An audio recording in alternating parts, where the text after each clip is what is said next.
Today I wanted to throw out a video on drill presses, specifically the more modern drill press. Previously I released a video on my blacksmith's post drill. So like I said, today I thought it'd be a good time to highlight some of the modern drill presses. What I really want to do for you is go through a lot of the terminology that gets thrown around when you're talking drill presses and what you need to look for, what the terminology means in terms of how that relates to what you need to do in your shop. I also want to talk about some common issues that you may run into, such as chatter, vibration, and those types of things. I'm not going to get into every single thing that could possibly go wrong with drill presses, but I do want to just touch in broad strokes some of the more common ones that you'll probably run into. And I want to go through some possible solutions to those, because I know it can be frustrating, especially when you're looking for a drill press on the secondary market. You walk in, this drill press is case in point. I bought this drill press for not much money. It was rusted solid. I got there, it was vibrating, it was oscillating back and forth to the point where it looked like it just wanted to walk out of the garage. But I knew that there were some possible solutions to what I was encountering. And so what I want to do is offer that knowledge to you so that you can make an educated decision if you're looking on the secondary market. I'm also going to go through how you set up a drill press if you're buying brand new. The owner's manual will go through that for you, but a lot of times it's difficult with the way directions are being printed these days to really understand. Sometimes you don't even get directions. And if you're buying one secondhand as well, you know, you're kind of on your own as to try and figure out what's going on. So I'm gonna highlight just how you need to set up the drill press, and we'll kind of go from there. So I'm gonna grab the camera. I'm gonna bring you in a little bit closer so that we can start talking about this particular drill press. And like I said, go through some of the major characteristics that differentiate each drill press. If you look just over my shoulder back here on my workbench, you can see my bench top drill press back there. That happens to be a 12-inch. So I'm gonna kind of contrast my 15-inch with my 12-inch and talk about the differences between the two. So let me bring you in close and we'll get at it.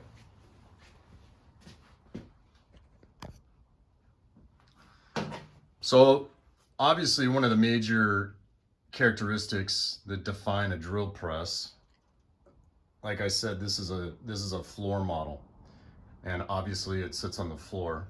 If you look back at my 12-inch back here, that's what we call a bench top, and obviously because it sits up on top of the bench. Let me bring you back into this one. So when you look at this drill press out of the gate, you see up here 15-inch and you see 12-speed, half horsepower. And a lot of you are probably wondering and have wondered, what does 15-inch really refer to?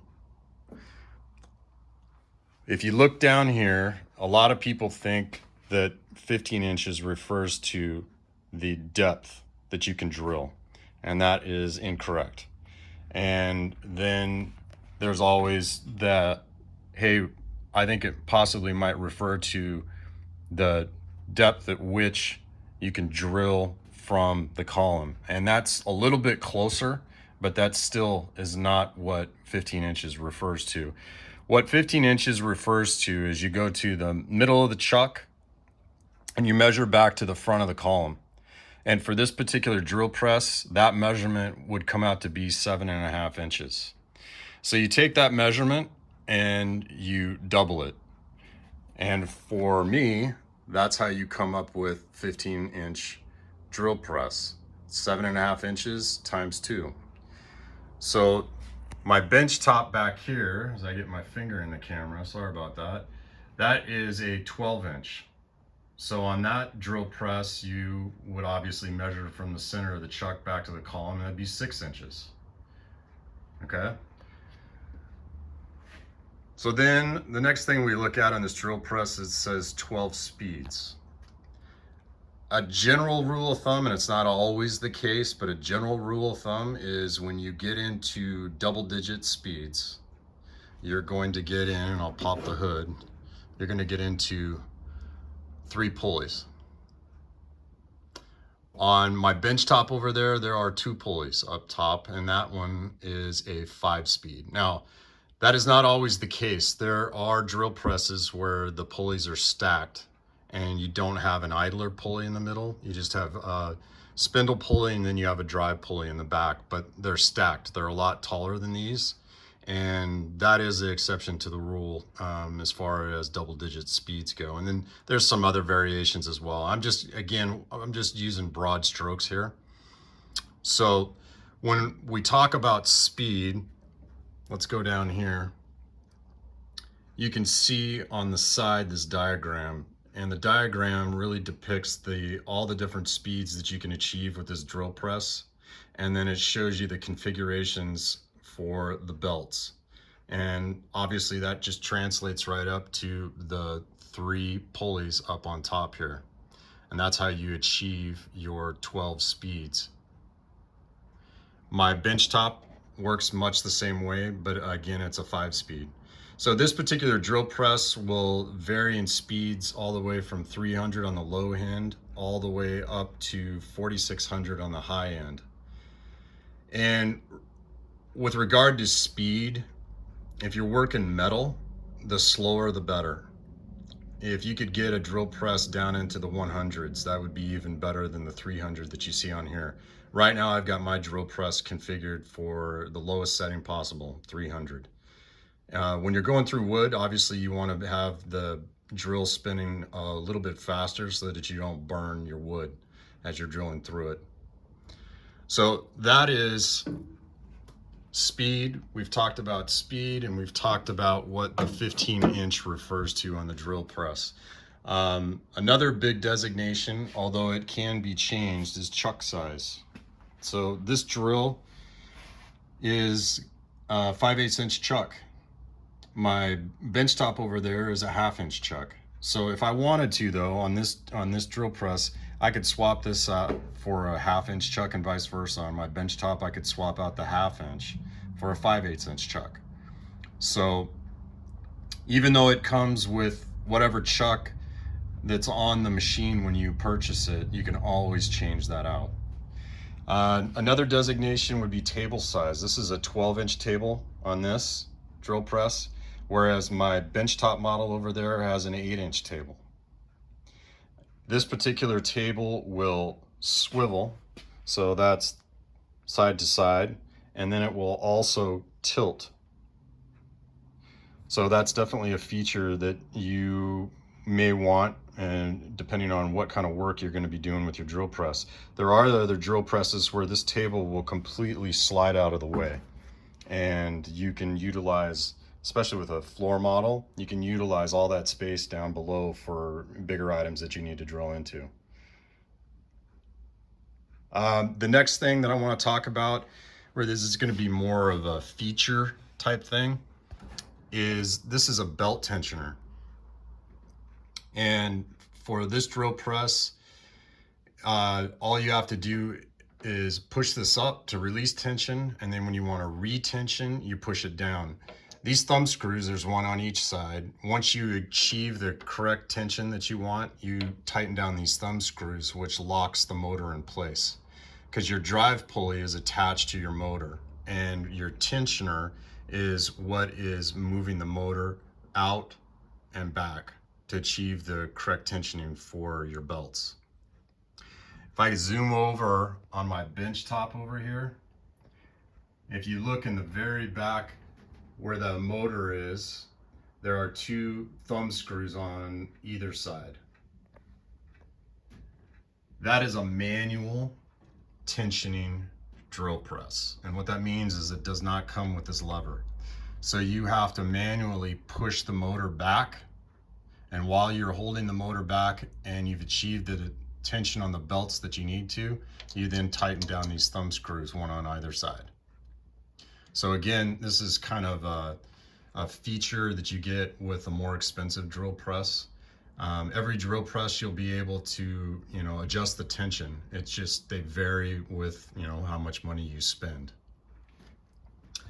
I also want to talk briefly about, you see up front it says 1/2 horsepower.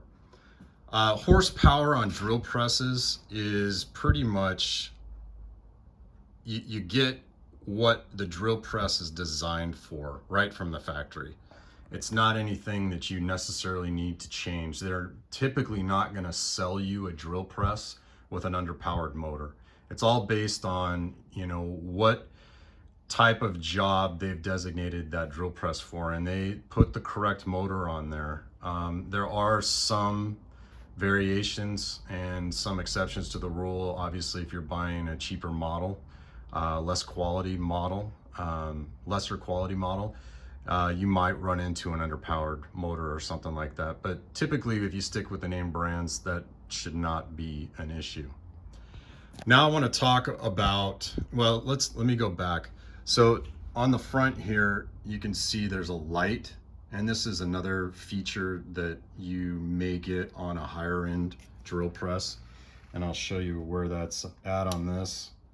So that's a nice feature because it just shines down on your work piece and you don't have to have an external light. But that's not a deal killer because my 12-inch doesn't have a light, and I've just got additional light that I've hooked up that works for me. So again, that's an additional feature. Let's start up here. So this right here is depth at which you can drill. This is your depth gauge. And so if you look on here, this is a 3.5 inch depth that this drill press will go into your material. My bench top is a 2.5. So that's definitely something that you'd want to consider too, depending on what you're working on and what material and how thick it is.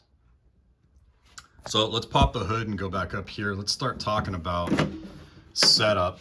So straight from the factory, what you want to do is you want to make sure that your spindle pulley and your drive pulley are the same height. And how you do that, don't use this nut up here. You want to go off of the top of the pulley. So you remove the idler. This idler will come out once you remove the belts. So you remove the idler, and then you'll put a straight edge, a square, you could even use a piece of wood on the top of this pulley, and then you're going to run it back to the top of your drive pulley back here. This drive pulley is attached to the arbor on your motor, and there's a set screw in the back there. So you loosen the set screw, and then you can move that pulley up and down in order to achieve the correct height so that it lines up with the spindle pulley up front. Once you have those two lined up, then you go back and tighten the set screw on your drive pulley in the back. And then once you've done that, you come back and reinstall your idler pulley, and then you can put your belts on. Once you've got your belts on, then you can go tension the belts. Typically what you want on your belts is you want about 1/2 inch when you push on the middle of the belt. That's pretty good.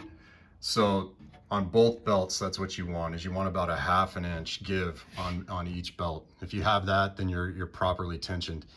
I'm going to step back and show you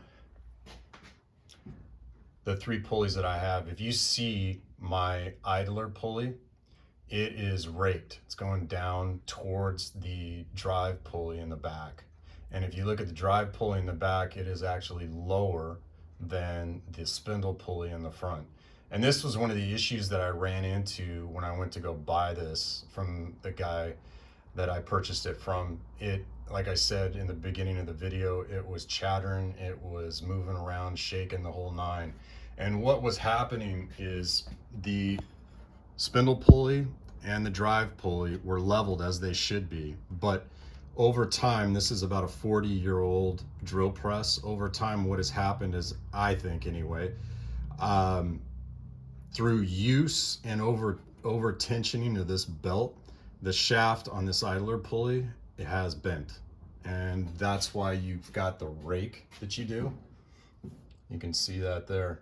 And so what was happening when I got the drill press home and I popped the hood and I started looking at it is this belt was wanting to come off the top of this pulley and was wanting to jump, but it couldn't. So it was trying to jump up and then it would jump back down, jump up, down.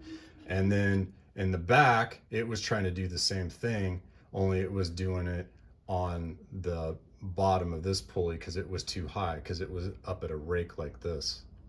And so what I've done here is I've just adjusted it so that the belt is kind of working with its rake, and it lines up enough with the drive pulley in the back that I don't have the vibration any longer. The long-term solution is to get a new idler that doesn't have a bent shaft, but right now it's working for me. And the reason it's working is because on the front, I've got the front belt on the lowest setting. So I don't have any vibration coming off of this front spindle pulley to the idler. So really all I did was just correct the vibration that I was having on the drive pulley to the idler pulley.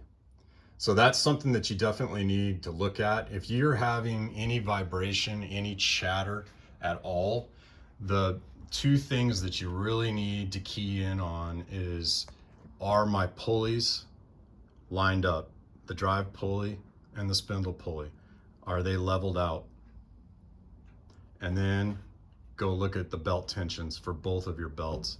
If you only have two pulleys, the same applies. You're not going to have the idler pulley in the middle, but you still need to make sure that your front spindle pulley and your drive pulley in the back are lined up and you have correct tension. So if that does not solve your problem, a lot of times your motor mounts right back here will be loose. And if those three things still don't solve your problem, then you're getting into possible bad bearings in your motor and then bad bearings up front on your spindle. So that's a completely different issue, and that's taking the whole thing apart. So I'm just giving you, again, in broad strokes, something that you may need to look at if you're having some vibration issues and you're having your drill press move around on you and you're possibly having the motor surge. That was one thing I didn't mention. If your motor's surging, a lot of times that has to do with all the things that I just mentioned as well. So let me shut the hood on this and I'll get back in front of the camera. So like I said, I just wanted to throw this out to try and help those of you that are looking for a more modern drill press. There's a lot of confusion out there. There's a lot of numbers being thrown at you. And like I said, if you're buying one on the secondary market, you just never know what you're getting into. So I hope this helped.